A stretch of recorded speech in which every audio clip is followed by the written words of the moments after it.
Next up on WTV, consequences for not wearing ID badges, and a look at tonight's football and volleyball games. WTV's Daily Update starts now.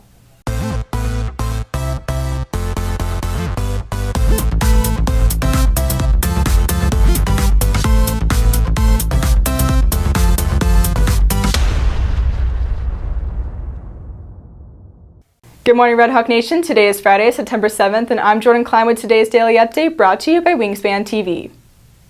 While students have had their ID badges for several weeks, the consequences for not wearing them are just now going into effect. WTV's Surya Ravichandran has the details. For the first time in school history, all students and staff will be required to wear their ID badge all day on campus. Failure to do so will result in various consequences. The first time a student is sent to the office for not having their student ID visible will be a warning. The next time it happens will result in a lunch detention, with a third time leading to a reflection. A fourth offense will be a referral to an assistant principal along with a call to parents, with a fifth offense resulting in an outside-of-school suspension.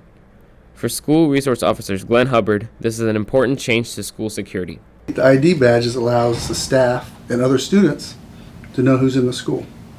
They have the ID badge on, has their picture on it, you know they belong here. Well, hopefully it'll help them feel more secure. They're taking a little bit of ownership of the security of the school.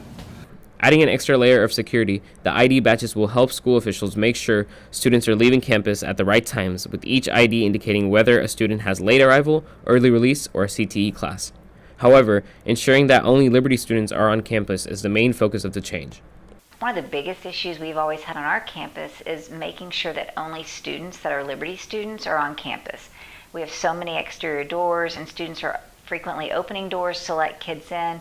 And the biggest threat is letting in a student that actually doesn't belong to our campus. School administration hopes that the change leads to greater campus security without sacrificing any liberties for the students. And that was something that our students felt like, that ID badges were a step that they could take towards improving safety and security on campus, but also maintaining some of their autonomy and some of their personal freedoms on campus. Reporting for WTV, I'm Surya Ravichandran. Many students attending the pep rally last week found themselves sitting on the floor in the gym. WTV's Isabella Santiago takes a look at whether school spirit is affected by little gym seating. To celebrate homecoming this weekend, the second pep rally of the year is today during fourth period. But with approximately 2,000 students on campus, the main gym can't hold everybody. Well, it kind of makes things a little congested, but I think there are some things that we're working on to try to alleviate the spacing and make sure that everyone has the ability to participate and enjoy themselves in the pep rally. Although students have the option to go to the cafeteria for study hall time, they are still encouraged to attend the pep rallies. Just when our students come out and be involved and get rowdy, that's the time for you to do it.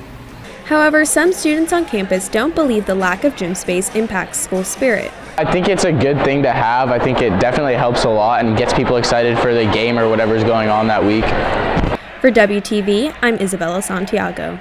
On this week's edition of Real Talk, WTV's Remy Williams hits the halls to ask students about homecoming.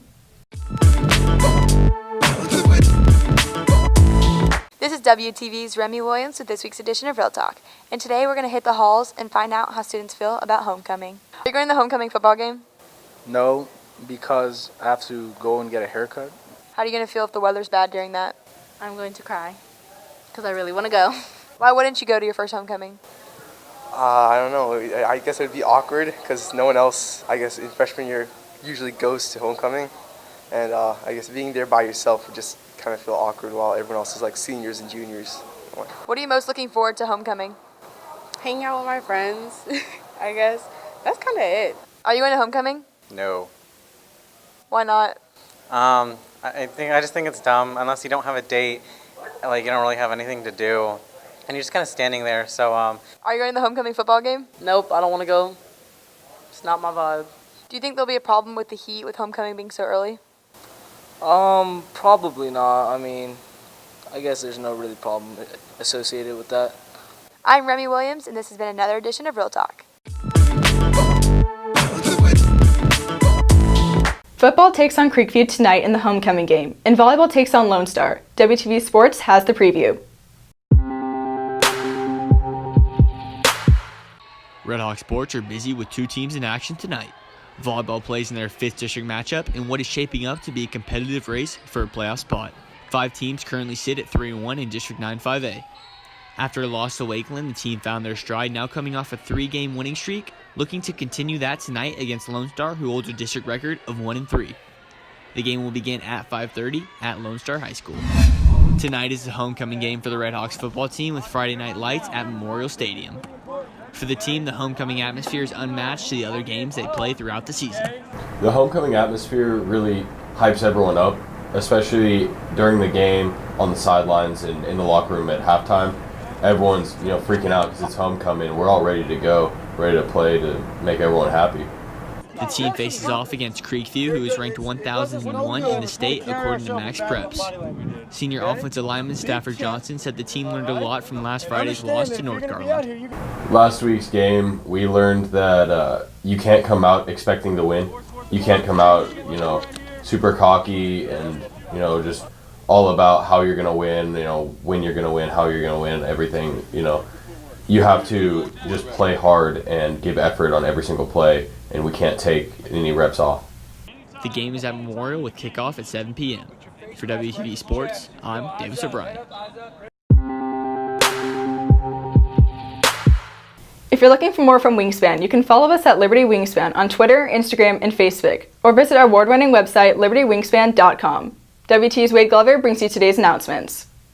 Volleyball takes on Lone Star tonight at 5:30 at Lone Star. Football takes on Creekview tonight at 7 o'clock at Memorial Stadium. There is a pep rally today to celebrate homecoming. Homecoming tickets are now available for purchase on MyPayments Plus. Students can purchase homecoming tickets today during lunch. Key Club has a meeting on Thursday before school in the auditorium and after school in the lecture hall. That's it for today's Daily Update. This has been Jordan Klein with Wingspan TV.